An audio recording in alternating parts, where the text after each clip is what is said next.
Hello everyone, this is Gail from Gail's Upstairs Studio. I hope you're all doing well. What the heck is this video going to be about? Well, I thought I would just have a little chat with you about some things I've been doing off camera in the last few days. I decided to take just a few days. I had some time off from other responsibilities that I would just do art for art's sake and enjoy my studio and play around with some things that I would like to do for the videos and would like to just play around first. And so I thought I would show you and talk about some of the things that I've been up to and some things you can probably expect to see in upcoming videos. First of all, I thought I would show you a couple of things that I have bought in the last few months that I have been looking at and starting to get into. All right, so we'll start with this book. This is called the Modern Watercolor Workbook, Modern Watercolor Workshop. And it says to learn to paint geometric shapes, floral designs, and other repeat patterns. Now, where I'm not necessarily a beginner at watercolor, this book really kind of intrigued me because it looked like it might be something that I can kind of shut my brain off and just keep up on my skills. And I am not going to tell you the name of the author of this book because I know I will not pronounce it right. So there she is right there. I thought maybe we would look at this book for a minute. I give you a little bit of a flip through. It's a wonderful book and there's a lot of this kind of thing in it. This is one of the exercises actually. And these are some of the things that you can expect to be seeing. And this is her. It talks about her continuing to meet the author. And there's a lot of reading. And so it's really nice. There's exercises, but there's also things to just sit back and absorb and read as well. And it gives you tips on paper and paint and brushes, which I already have all of those things, so that worked out great for me. There is one picture I wanted to show. This is her workspace, and I just found that to be so beautiful. And it goes over simple brush strokes and sizes of brushes and sizes of paper and things like that. And then it gets into the actual exercises. This first one is Playful Bubbles, and the second one is Ethereal Half Moons. And that brings me into the second thing that I have gotten recently. I picked up a 2-pack of these watercolor books. They're 8.5 by 8.5 square, and it's 110 pound, 230 GSM, and it's from US Art Supply. It's not 100% cotton, but it is acid-free and natural linen bound, and it's cold press. And I picked up the 2-pack because it was a good price, and I thought it would be a good thing to use with this book. She recommends 100% cotton paper, but I already work in that and know how that operates, and I also have worked in non 100% cotton, and I'm not necessarily looking for that. I just wanted to have a book that I could do some exercises in that didn't cost me $1 million. So this is what we landed on. And this is the 2 first exercises. And this was so much fun to do. And she gives you colors to go by. And so I went with that as close as I could get, and I'll show you what I used in a minute, what I plan to use for the rest of this book, because this ties in to a series I'm going to be working on that we've already talked about. So this is the first exercise, and it's circles, and it is drawing your circles, not tracing them from something else. And it sounds very difficult, but with the right brush and with a good tip on the brush and concentration, you have to kind of put everything else out of your head, which is another reason why I wanted to do some of these. You can get pretty well, and you bleed one circle into another, and you do hollow circles and full circles. It was a lot of fun. I really enjoyed it. And then it takes you through how to do that, and then we're on to the ethereal moons. I'm going to turn it upside down. And this entailed actually drawing out a grid and working within the squares of the grid. And she goes into a lot of detail on that and the colors she suggests here. And there's the grid that you draw out, and bleeding some circles into others and changing the values of the colors you're using and things of that nature. And there's that. And this was, I actually did this one before I did this one, and I masked this off so that I had a parameter for my circles to fit in. Since I have done this one, I don't think I would need to mask this one off. And I might do it again with different colors, maybe not masking that off. But I found it very therapeutic, just a good little time off thing. Had some music on in the background and just did it, and it was a lot of fun. And that brings us to the paint that I used for this, that's going to tie into the rest of this book, I think, and a series that I kind of mentioned before, and that is using up these Da Vinci Paint Company watercolor samples. And I've mentioned this in a recent video. These are such generous samples. Very, very generous. And so I wanted to see just how far I could go with that. And I was trying to come up with different ways to do that. And then it dawned on me when I had this book that this book might be a good way. Doing some of the exercises in here might be a good way to see how much I could get out of these samples. And so this page, I used the Carmine Quinacridone out of these samples, and it was this one here. And as you can see, I still have plenty. And I also used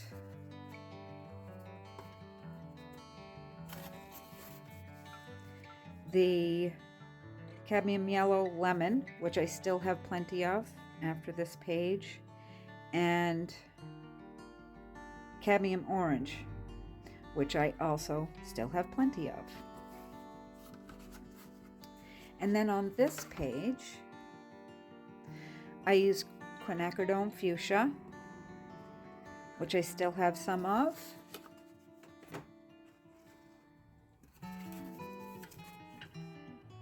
Charlie O Blue and Stormy Blue over here, and I still have plenty of those. So I've gotten started, and my thought is, you know what, this would be a good, having it in a book would be a good idea. And I won't necessarily do all of these exercises using those in this book, but from now on, this book is my Da Vinci Dot sample book, and we'll see.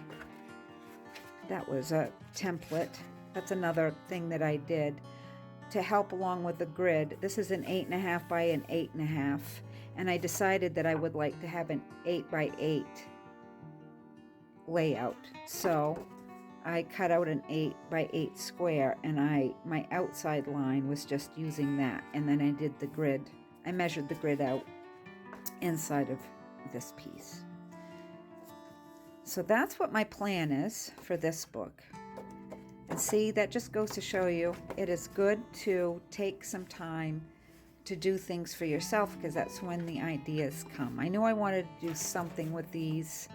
I wasn't quite sure what, but I really took kind of a deep dive in this book. I kind of looked through the whole thing and just enjoyed some of the reading of it and how she goes at things. And then when I did a couple of exercises in it, I decided, you know what, I think that's a great way to use those dot samples, is going through some of these exercises and then just doing some things of my own, but using those dot samples. That one's very pretty.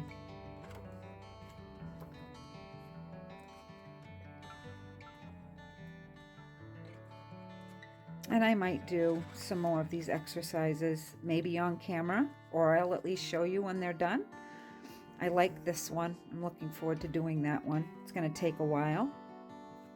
So that was one thing I've done in the last few days and had a very enjoyable time doing.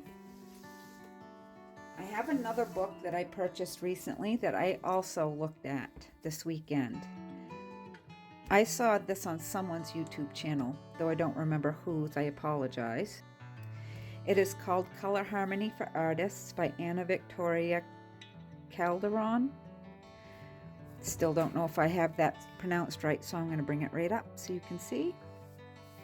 And it is a feast for the eyes. It's a beautiful book.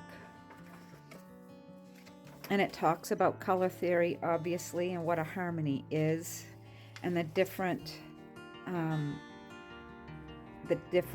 things from a color wheel, like analogous colors and complementary colors, and how you find those on a color wheel.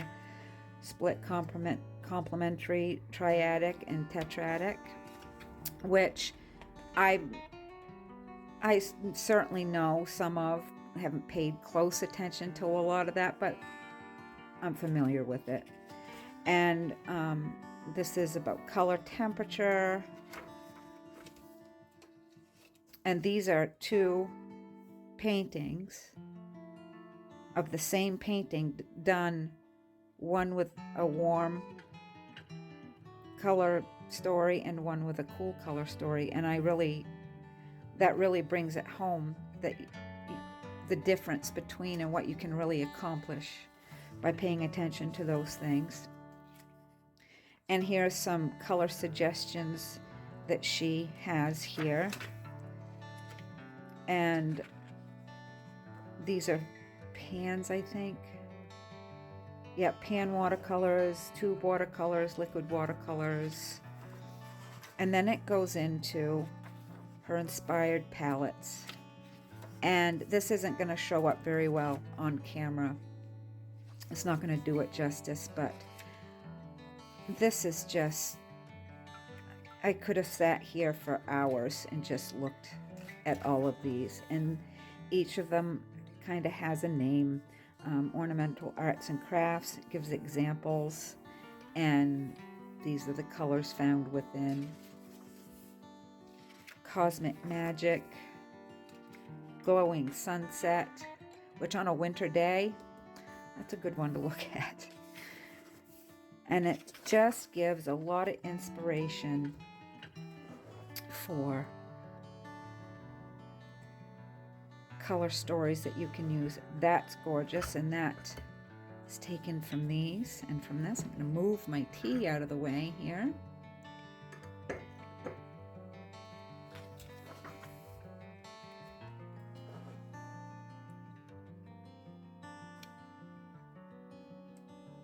Just all kinds of beautiful patterns and colors and inspiration. This one is really interesting, the Scottish kilt. don't really think about vibrant color when you think Scottish quilt, a Scottish kilt. So it's kind of neat to see them separated out like that.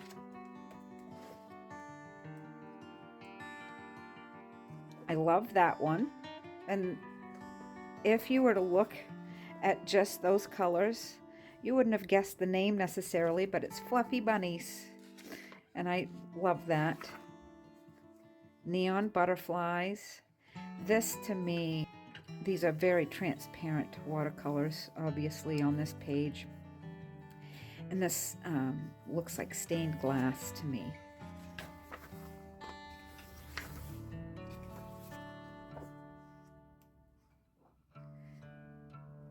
I love this one, Spring in Kyoto. I love the colors in that one. Sunny Seville.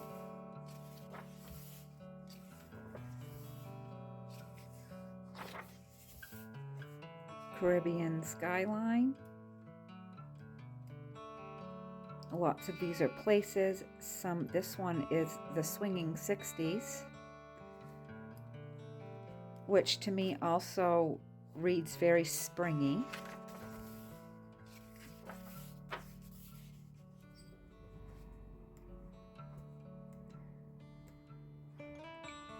Not going to take up a lot more time in this, but I get distracted by it. It's so pretty. This is beautiful, Lupin Fields. And Rustic Farmhouse. I love those colors. Not just, I think everybody knows on this channel, sunflowers are my favorite flower, but this just reads summer. Hot, warm, hot summer, fruits and vegetables, wildflowers in the field, that kind of thing. Tropical Brights. Romantic Bouquet, which that's very pretty and right up in my wheelhouse because I do florals most of the time. This one I really love. Marsala Blooms. I love the combination of colors here. And we'll be visiting that in a couple of paintings, I think. I just love that.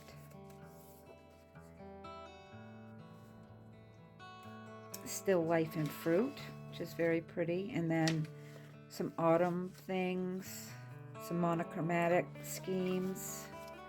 Smoky Quartz. I really like this one too.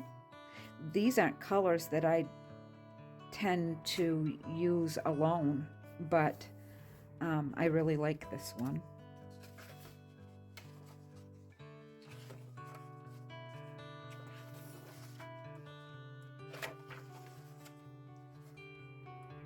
I like this one. It's Lavish Locks, and this is all swatches of hair color. So that's kind of cool. And this is a template. In the beginning of the book, it showed the same painting done, one with cool values and one with warm. And you can do your own exercise with that, which I might do. But that was wonderful with a cup of hot tea and a cookie in the afternoon the other day. And I will definitely be doing more with this book. Oh, I had this sitting off to the side and I didn't show it. This is how I'm using these dot samples. I will take a bigger brush that holds a lot of water, and I will get as much as I can that I think I need out of here, and I will put it in here, and then I'll put a lighter value here, and if I mix in here. This was a beautiful little palette that I bought from Amazon, and it's perfect for this project, but I also thought it would work very well with my Daniel Smith watercolor sticks, my pigment sticks, because I can put a dot of water in here and rub the stick in it to make color, and where it's round, I think that it will be very good for that use. So see, I just had fun, and where I didn't want to do any of that on camera, I kind of felt like I wanted to share it afterwards. And finally, I have this. This is a mixed media journal book by Ranger, and this is the line. It's called Creative Journal in the Delusions line, and this was the sleeve that came over it, and I kept it in case I want to cut it up because I have been experimenting with some mixed media and collage and different things in a journal, and so I thought, I've had this for a bit and I haven't done much with it, and so I thought now's the time. That was the other thing I did it this weekend. We had a lot of snow and couldn't really go anywhere or do anything, so I just came up here and played all day. I don't get a chance to do that very often, and one of the things I did besides work with the watercolor workshop book was this book here. And I started with kind of doing a page about the day I was on. Right out this window in front of me, it was snowing hard, plow trucks going by, not a lot of cars, everybody was home, and it just sounded so quiet. I live on a busy street, usually it's pretty loud, but except for the plow trucks, it was just so silent, and I could see the field across the street, and I don't know, it was just very relaxing. And so I thought I would work on a page in here about that. And I did collage things when I was a kid, and I always enjoyed it, but I haven't done a lot of mixed media, and I've started to get into it some as of late. I have a lot of art supplies, and I just kind of decided one day that, it's time. I've watched a lot of YouTube videos of people that do mixed media, and I have a lot of art supplies. Maybe I should start to see what I can use together, what works together, what doesn't, what layers on top of each other, what doesn't. It might be fun, and I am enjoying it. And I had so much fun for several hours. I would do a layer, and while I was letting it dry, I would do something else, and then I would come back to it, and I had so much fun. This is basically what the feeling of that day was. It was stormy but pretty and beautiful and quiet, and I wanted to get that down in a journal. I do write in a journal, but I do that a lot, and I'm finding it very nice to think of that in a different way. And the quote I found here was, "When snow falls, nature listens." That was done with my Artix acrylic ink pens, and the black is a Fudenosuke pen. And these little vignettes of deer here in the middle and down in either corner are actually from leftover wrapping paper from this Christmas. And I just tore pieces apart and glued them down, and then I took white gesso and just rubbed it around the edges so that you couldn't see a lot of the raw edges, and kind of blended into the page. And I have, what other mediums do I have on here? I have Payne's Gray watercolor that I actually brought over the scene because this was a little bit too warm for me, and I wanted to make it look a little stormier. So I did a wash of Payne's Gray and watercolor over these. I did some stenciling with some inks that I have here and up in here, and I just rubbed some more ink in like a turquoise color in certain places here. And I gessoed first before I did anything, and then I used Mod Podge to glue these down. And then I went through one of the drawers I have here and found This pine cone was painted in watercolor on a scrap piece of watercolor paper because I was just practicing it before I did it in a video, in fact. And so I fussy cut out around it so that it's just the pine cone and the stem. And I glued that down here. And then with Tombow water-based markers, I came in and did the sprigs right on this paper. And then at the end, I did a layer of Mod Podge over the whole thing, so it's all one piece. You don't feel a lot of anything pulling up. I do have one little piece here that I need to put a little bit more glue on, or more Mod Podge over the top so that it's a little bit more even. But that is the whole page, and I journaled a couple of things in pen here and here. And then a couple of days later, I started this page. I haven't finished this page yet, but I'm working on it. And I started this page with, I don't think I have another scrap of it. I have a lot of scrapbooking papers from many years ago. I scrapbooked for a long time, and I haven't for a while, and I have stacks of paper in boxes. And I decided this will be a good way to use some of that. So I started with tearing off a big piece for here and a big piece for there, and it was blue with like a crew colored snowflakes on it. And then I went over it with white gesso to just rubbed it in to knock it back a little. And then this is actually a journaling tag that was a part of this paper.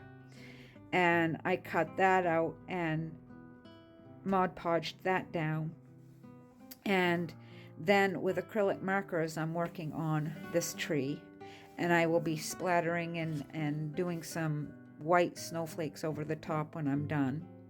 And I'll read this to you because I don't think you can see it on camera. This is just my thoughts of the moment when I was doing this, and it says, I consider winter a wonderful time to stay inside, do art, and plan. As a kid, I love being out in it. As an adult, I like seeing it through the window. And that's just what I was feeling that day. And I probably will do some more writing in some shape or form on this page as well. And that's all I have so far. But this paper will take it all. I've thrown quite a few things at it, and it does great. It is it's smooth, almost like a Bristol paper, and it's an off-white color, and it's really thick. I have looked on the packaging, and I can't find what the weight is, but it's weighty. I have the other Bristol paper that I have is about this weight. So it's nice and smooth, so it will take marker, and it takes watercolor because it is so thick. It takes gesso and acrylic paint and ink, no bleed through, though I don't have anything on here that would show a lot of bleed through, so I can't really prove that, but all I can on this page. I have ink and several different things that would bleed through here, and you can't see it here. This is actually smudges from when I was turning the page. But so that has been so much fun, and I really enjoyed it. And another thing I like about this particular journal is the fact that it has an envelope in the front, old-fashioned, and it's gusseted. I don't know if you can tell, but it can hold a lot. And so if I've got scraps that I want to add to another page, or I want to keep for some reason, it can just go right in the envelope.